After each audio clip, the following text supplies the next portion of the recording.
Presiden terpilih Amerika Serikat menetapkan menteri transportasinya yang ternyata adalah seorang gay, Pete Buttigieg. Ini akan menjadi menteri gay pertama dalam sejarah Amerika Serikat. Bahkan sang menteri pun dengan begitu percaya diri memperkenalkan suaminya. Please raise your right hand and repeat after me. I, Joseph Robinette Biden Jr., do solemnly swear I, Joseph Robinette Biden Jr., do solemnly swear that I will faithfully execute that I will faithfully execute the office of President of the United States the office of President of the United States and will, to the best of my ability, to the best of my ability, preserve, protect, and defend preserve, protect, and defend the Constitution of the United States. the Constitution of the United States. So help you God. So help me God. Congratulations, Mr. President. I want to thank President Biden for trusting me with this nomination. And I'd like to take a moment to introduce my husband, Chasten Buttigieg, who's here with me today. I'm really proud to have him by my side. I also want to take this chance to thank him for his many sacrifices and his support in making it possible for me to pursue public service. Apakah ini pertanda Sodom dan Gomora akan terulang kembali? Ikuti ulasan berikut ini. Nah, di dalam Alkitab ada kota yang ditunggang balikan oleh Tuhan dengan api dan belerang, yaitu Sodom dan Gomora. Nah, kali ini saya akan jelaskan kepada kita agar pembahasan ini tidak melebar. Maka ada 3 poin yang saya bahas kepada kita, yaitu yang pertama adalah mengapa Sodom dan Gomora ini ditunggang balikan. Kemudian yang kedua, mungkinkah suatu bencana atau murka dari Allah bisa dibatalkan? Ya, dan yang ketiga, bila bisa bagaimana caranya? Baik, yang pertama adalah mengapa Sodom dan Gomora ditunggang balikan oleh Tuhan. Saya akan jelaskan kepada kita dari kitab Kejadian pasal 19. Dalam pasal ini menjelaskan bahwa Tuhan sudah jelas, sudah final ingin menunggangbalikan atau memusnahkan kota Sodom dan Gomora. Oleh karena keluh kesah orang tentang kota ini sudah sampai kepada Tuhan, dan di mata Tuhan dosa mereka itu sudah berat, ya, sehingga Tuhan memutuskan untuk menunggangbalikan Sodom dan Gomora, membakarnya dengan api dan belerang yang turun dari langit.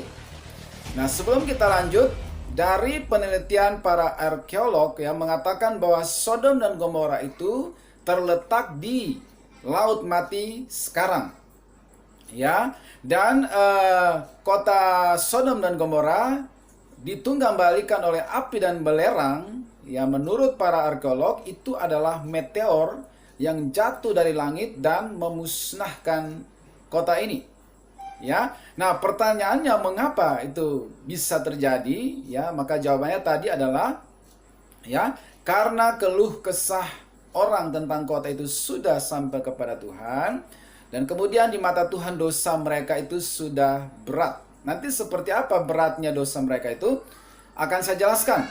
Nah, ketika Tuhan ingin memusnahkan kota Sodom dan Gomora beserta penduduknya, Tuhan ingat akan keluarga Lot di sana. Sehingga singkat cerita Tuhan mengirim 2 malaikat yang datang dalam rupa manusia, sosok laki-laki, untuk menyelamatkan keluarga Lot atau Lot dan keluarganya.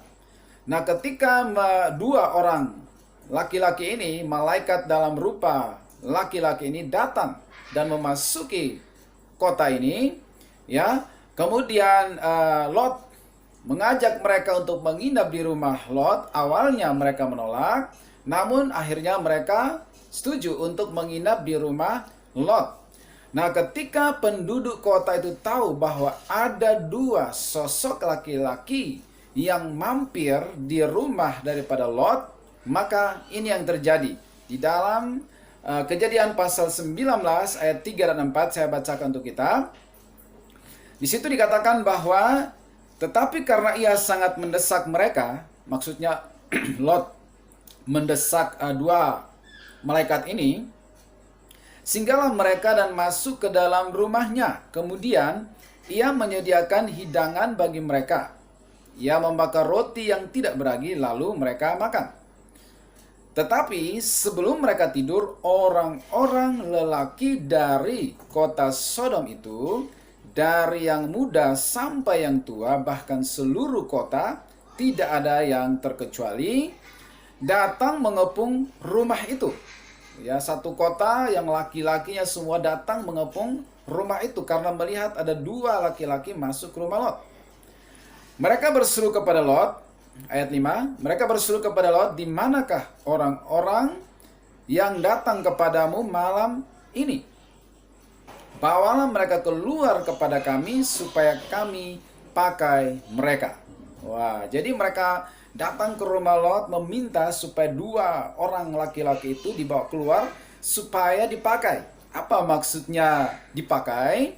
Dalam terjemahan Indonesia kurang jelas, tetapi kalau kita baca dalam versi NIV, Kejadian 19 ayat 5 ini bunyinya begini ya. Where are the men who came to you tonight? Di mana dua orang laki-laki atau para laki-laki itu yang datang kepadamu malam ini? Bring them out to us so that we can have sex with them. Bawa mereka keluar supaya kami dapat melakukan hubungan seks dengan mereka.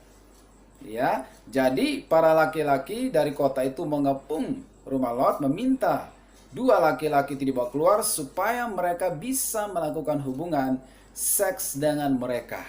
Inilah dosa penduduk Sodom. Ya, makanya muncul istilah sodomi. Apa artinya sodomi? Dosa orang Sodom. Perilaku seperti orang Sodom. Laki-laki dengan laki-laki. Atau mungkin yang kita kenal hari ini dengan istilah LGBT. Dan itulah alasannya kenapa akhirnya ya Tuhan murka kepada mereka. Karena apa? Kalau sampai mereka bersepakat bersama-sama satu kota meminta dua orang ini keluar supaya mereka have sex with them, ya, itu artinya dosa sudah dianggap biasa. Perilaku sodomi itu berarti di mata mereka di kota itu sudah lumrah, sudah sewajarnya, sudah biasa. Ya. Kemudian mereka menganggap itu sebagai sesuatu yang legal untuk dilakukan. Bayangkan satu kota laki-laki dari tua yang muda datang meminta untuk melakukan hal itu. Berarti itu sudah menjadi legal. Ya, sudah dianggap sah-sah saja, tidak ada masalah. Bukan satu hal yang dosa. Dan inilah penyebab kenapa Tuhan menunggangbalikan Sodom dan Gomora dengan api dan belerang yang menurut para peneliti itu adalah meteor yang jatuh membakar Sodom dan Gomora. Sebelum Tuhan akan menunggangbalikan kota Sodom dan Gomora, Tuhan menceritakan rencananya itu kepada Abraham karena di mata Tuhan Abraham adalah sahabat Allah. Terhadapnya Allah telah membuat janji atau berjanji kepada Abraham bahwa oleh keturunan Abraham seluruh penduduk bumi ini akan mendapat berkat. Sehingga Tuhan merasa perlu atau penting untuk menyampaikan rencana itu kepada Abraham. Nah, singkat cerita, ketika Abraham tahu atau sudah diceritakan oleh Allah rencananya untuk menunggangbalikan kota Sodom dan Gomora, kemudian Abraham mulai memohon atau melakukan petisi atau mungkin yang kita istilahkan sekarang ini adalah bersyafaat di hadapan Tuhan, memohon supaya kalau bisa kota Sodom dan Gomora itu jangan dimusnahkan. Ya. Kemudian ya di dalam pasal 18 ayat 20 di situ Tuhan menjelaskan alasan mengapa dia akan menghukum kota itu karena dikatakan bahwa banyak keluh kesah orang tentang Sodom dan Gomora itu sudah sampai kepada Tuhan. Jadi ternyata keluh kesah orang itu sudah menjadi seperti doa yang sampai kepada Tuhan juga dan bisa Tuhan membuat suatu tindakan. Tergantung keluh kesahnya itu konteksnya seperti apa. Kalau dalam konteks ini mereka atau orang-orang berkeluh kesah tentang kondisi moral daripada kota Sodom dan Gomora, sehingga akhirnya Tuhan memutuskan untuk menghukum Sodom dan Gomora. Ya, ada hal lain yang mirip, yaitu keluh kesah orang Israel karena menjadi budak di Mesir. Ya, karena keluh kesah mereka itu naik sampai kepada Tuhan dan sudah menjadi doa di mata Tuhan, maka apa yang Tuhan lakukan adalah membangkitkan seorang pemimpin yaitu Musa untuk membebaskan mereka. Jadi keluh kesah itu pada titik tertentu bisa berubah menjadi seperti doa di mata Tuhan. Lalu tindakan Tuhan itu tergantung kebutuhan atau konteksnya apa. Nah, pada konteks ini saudaraku, Tuhan memutuskan untuk menunggambalikan, namun diceritakan kepada Abraham terlebih dahulu. Lalu Abraham mulai bernegosiasi, memohon, atau bersyafaat. Apa kata Abraham? Tuhan, sekiranya kalau di Sodom dan Gomora itu ada 50 orang benar, apakah engkau akan tetap menghukum Sodom dan Gomora? Tuhan bilang, kalau ada 50, tentu saya, Tuhan, tidak akan menghukum Sodom dan Gomora. Lalu Abraham bernegosiasi lagi. Bagaimana kalau bukan 50 tapi 45 orang? Kalau ada 45 orang benar di kota itu, apakah engkau tetap akan menghukum kota itu? Tuhan bilang, tidak. Kalau ada 45 orang. Lalu Abraham bernegosiasi lagi. Bagaimana kalau ternyata cuma 40 orang? Apakah engkau akan tetap menghukum kota itu? Tuhan bilang, tidak juga. Kalau ada 40 orang. Lalu Abraham menawar lagi. Gimana kalau cuma 30? Kalau ada 30, saya tidak jadi hukum. Gimana Tuhan kalau cuma 20? Kalau ada 20, saya tidak hukum. Bagaimana Tuhan? Maaf, sekali lagi, kalau cuma ada 10, apakah engkau akan hukum juga? Tuhan bilang kalau ada 10, aku tidak hukum. Lalu setelah itu Tuhan pergi. Berarti limit negosiasinya adalah minimal 10 orang benar di kota Sodom dan Gomora untuk bisa mewakili kota itu. Ya, sehingga Tuhan tidak jadi menunggambalikan kota itu. Namun sayangnya ternyata di kota itu tidak ada sampai 10 orang. Hanya Lot, istrinya, dan juga kedua anak perempuannya yang belum menikah. Jadi praktisnya hanya 4 orang. Tidak mencukupi kuota 10 untuk mewakili penduduk pada waktu itu. Menurut para ahli, penduduk pada waktu itu sekitar 65.000 orang. Ya, dan itu artinya berarti 10 orang benar tidak bisa mewakili jumlah sebanyak ini. Ini adalah tentang bersyafaat. Betapa pentingnya kehadiran orang benar di sebuah kota. Kenapa? Karena orang benar itu dikatakan mereka adalah garam dunia. Bisa mencegah kebusukan. Ya, kehadiran orang percaya di suatu tempat menentukan nasib kota dan bangsa itu. Luar biasa. Ya, jadi karena tidak ada 10 orang di kota itu, maka terjadilah peristiwa yang tadi saya ceritakan. Tuhan mengirim 2 orang malaikat untuk menyelamatkan keluarga Lot, tetapi tetap menghukum Sodom dan Gomora. Seandainya ada 10 orang aja, kota itu bisa diselamatkan. Masih bisa diberi kesempatan untuk bertobat. Sayangnya tidak ada, hanya 4 orang. Ya. Kemudian ada 2 laki-laki calon menantu daripada 2 anak perempuan Lot. Ketika Lot menceritakan bahwa Tuhan akan menghukum kota itu dan mengajak mereka untuk ikut dengan mereka diselamatkan keluar dari kota itu, 2 laki-laki calon menantu itu tidak percaya. Mereka menganggap Lot itu hanya bercanda atau berolok-olok. Sehingga praktis hanya keluarga inti daripada Lot itu yang diselamatkan. Nah, pertanyaan kedua adalah, mungkinkah sebuah kota yang sudah dimurkai dan akan ditimpakan bencana dapat dibatalkan? Jawabnya, mungkin. Di dalam Alkitab itu ada peristiwa di mana Tuhan sudah memutuskan untuk menghukum sebuah kota, namun kemudian tidak jadi. Seperti kota Niniwe. Karena kejahatan penduduk kota Niniwe, Tuhan juga sudah membuat keputusan bahwa Tuhan akan menunggangbalikan Niniwe. Tapi pada akhirnya, seperti yang kita ketahui, tidak jadi. Ya, karena Yunus diutus ke sana. Ya, jadi jawabannya adalah mungkin saja sebuah kota bisa diselamatkan. Ya, nah pertanyaan ketiga, bagaimana caranya supaya bencana atau murka yang daripada Allah oleh karena dosa penduduk kota itu bisa ditunda atau dibatalkan, tidak jadi? Bagaimana caranya?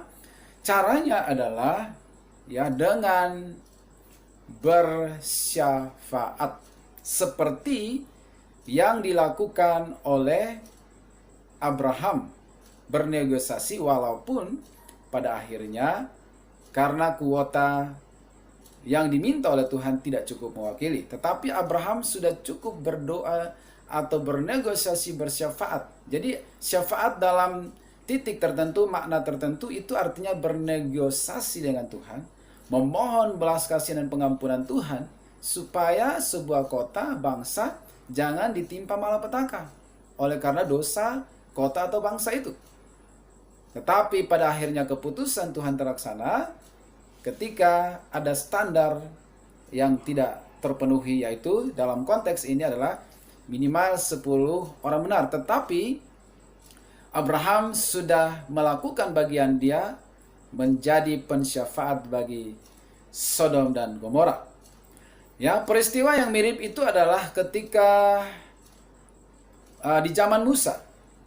Ketika Musa naik ke gunung untuk menerima 2 loh batu, sementara di bawah ya Harun dan orang Israel mereka membuat patung emas lalu menyembah patung emas itu. Ketika Musa turun, Musa begitu marah kepada orang Israel, ya, sehingga dia menyuruh untuk emas itu dihaluskan, kemudian dicampur dengan air, disuruh untuk orang-orang Israel itu meminumnya. Ya, dan bahkan dia membanting 2 loh batu itu sampai pecah, hancur, sehingga harus menggantinya lagi. Kemudian Tuhan pun murka. Ya, Tuhan pun murka dan bermaksud untuk melenyapkan bangsa Israel dari muka bumi ini, kecuali Musa. Lalu apa yang dilakukan oleh Musa ketika mengetahui hal itu? Harusnya dalam keadaan marahnya Musa terhadap kelakuan orang Israel, harusnya dia setuju dengan Tuhan, karena dia pun sebenarnya marah dengan kelakuan orang Israel. Tetapi apa yang dilakukan oleh Musa? Ya, dikatakan bahwa Musa bersyafaat. Ya, di hadapan Tuhan.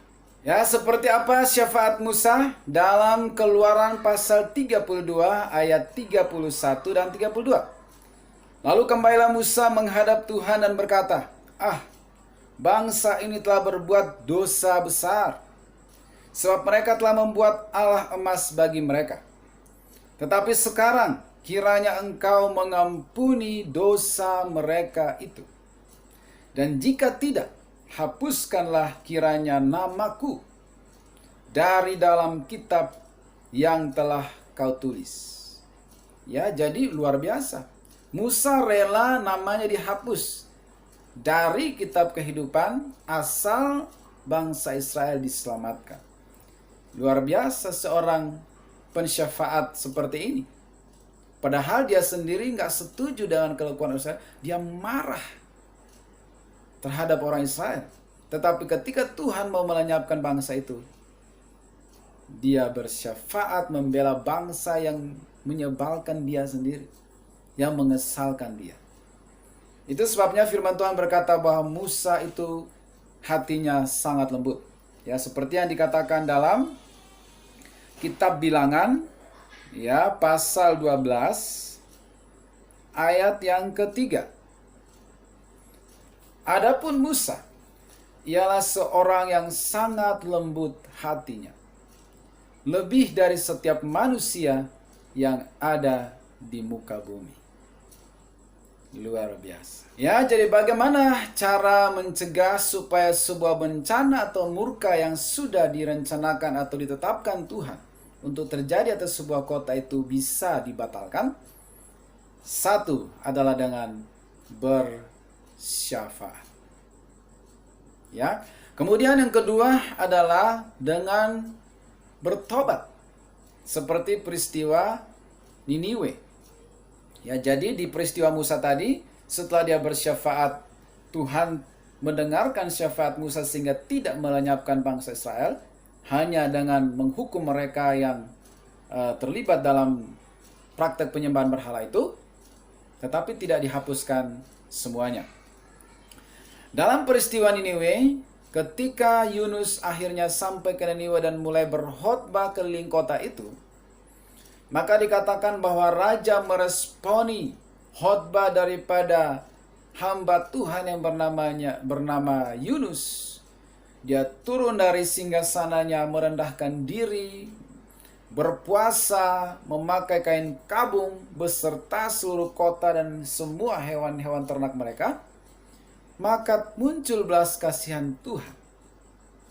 Sehingga murka berganti dengan belas kasihan, amarah berganti menjadi pengampunan. Kiranya ini menjadi perenungan bagi kita semua.